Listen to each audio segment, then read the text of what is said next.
Hey everybody, this video's purpose is to continue the previous one, which was to explain in a sample size calculation when studying a population proportion, why would you set p hat and q hat equal to 0.5, therefore making their product maximal. And hopefully I can explain this a couple different ways, one using some data collection, being statistical, and the other one's a little bit of an algebraic justification, but we'll start by just listing some values. If p hat and q hat are both equal to 0.5, then the product's 0.25. That's easy enough to believe. What you can do now is just start picking some other values of p hat and q hat. And for example, suppose p hat isn't a half, suppose it's 0.4. Now here's where you have to call back on your good old-fashioned binomial sense. What would q hat be then? Exactly. It's got to be 0.6 because they have to sum to 1. Because if you don't succeed, you fail. It's a binomial, two outcomes. And the product of 0.4 and 0.6 is 0.24. So forth, we can pick some different values. Suppose it's 0.3 for p hat. That would be 0.7 for q hat with a product of 0.21. You can continue down a few more, say 0.2, 0.8, 0.16, and you might be noticing something, that these are starting to fall. And the question is, will they continue to do so? Well, that won't be answered with really quick data analysis like we're doing right here. You also notice that I made p hat go down. I could also make p hat go up, say 0.6, 0.4, 0.24, and you'll notice there's some cool symmetry there. If you just switch the label of p hat and q hat, you're going to get some really neat symmetry in the curve. So there's a nice little data set we can play with. So what I'm going to do is I'm going to take that data set and transpose it onto my little graph over here and see if we can see something that's kind of interesting. So we'll start by plotting this guy as an independent and that guy as a dependent. I don't have to plot q hat because q hat is determined by p hat. In other words, once you know what p hat is, q hat has no choice. Many books actually will refer to q hat as 1 minus p hat rather than calling it another variable, because technically speaking it really isn't a variable anymore.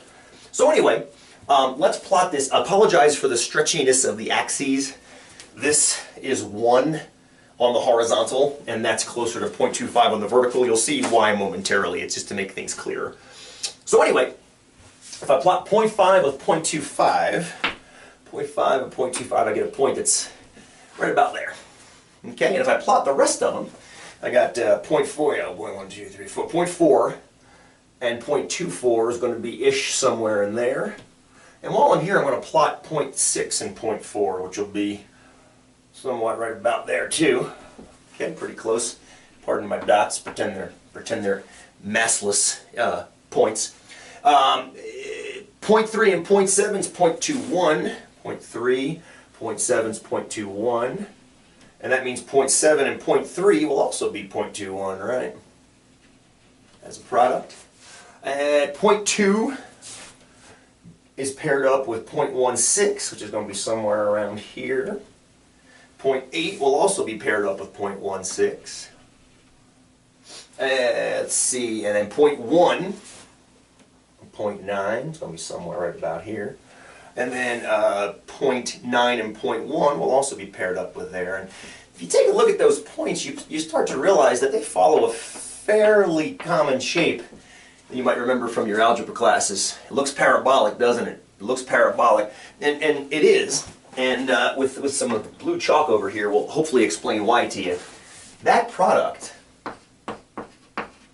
is equal to p hat times q hat, as we mentioned before.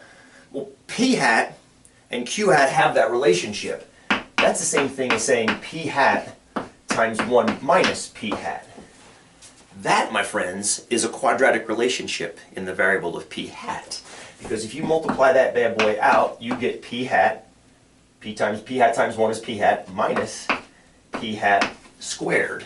And if you flop those around, it's opposite p hat squared plus p hat. And some of this might sound like mumbo jumbo because we're in statistics class now, not algebra class. But that's quadratic, which means its vertex is determined. And since it's quadratic, this shape makes perfect sense. As a matter of fact, if we were able to shrink p hat down to 0, that means q hat would be 1, which means that it would actually catch at the origin right there. Likewise, if we grew p hat up to 1, q hat would be 0, making their product 0 as well. And then we can, let's see how good Sean can do this. We can connect the dots, if you will, make ourselves a smooth curve, and that means this guy right here has to be the highest possible point on the curve. It's going to go off to infinity with both of those legs, but that doesn't make any sense to us because the value of p hat probabilities have to be between 0 and 1. So this is the only restricted domain that makes sense. And this point right here, which you might remember are the coordinates 0.5, comma 0.25. If you were to calculate the vertex of this parabola, using anything you want to, whether you want to use calculus, set the derivative equal to 0, or whether you want to use algebra and do opposite b over 2a. I mean, using calculus, set the derivative equal to 0 is one thing, but since we haven't had calculus, opposite b would be negative 1 over 2a, which would be negative 2. So negative 1 over negative 2 is 1/2. Boop, 1/2. And then substituting 1/2 back into this expression, you get negative 1/4 plus a half gives you positive 1/4, which gives you your y value. So there you have it, friends. That's why for sample size calculation where you want to maximize the product of p hat and q hat, you want to let both p hat and q hat equal 1/2, which will make the product as maximal as possible. And your maximal product is 0.25. That gets you your safest sample size bet. Thanks.